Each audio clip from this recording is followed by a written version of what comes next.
புளிச்சக்கீரையை நல்லா 3 டைம் தண்ணியில் நல்லா அலசிடுங்க, மண் இல்லாமல். அதுக்கப்புறமா கொஞ்சமாக அதிலோட ஒரு கட்டு புளிச்சக்கீரைக்கு அரை கட்டு கொத்தமல்லி போட்டு நல்லா வேக வச்சிடணும். ஒரு ஸ்பூன் ஜீரகம், ஒரு ஸ்பூன் வெந்தயம், 4-5 மிளகு போட்டு நல்லா வறுத்து எடுத்துருங்க.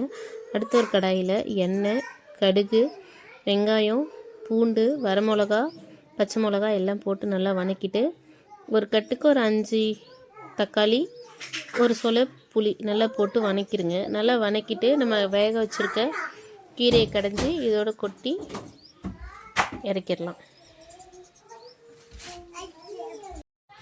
நம்ம அரைச்சி வச்சுருக்க ஜீரகம், வெந்தயம், மிளகு எல்லாத்தையும் பவுடர் பண்ணி இதில் போட்டு நல்லா கலந்துருங்க.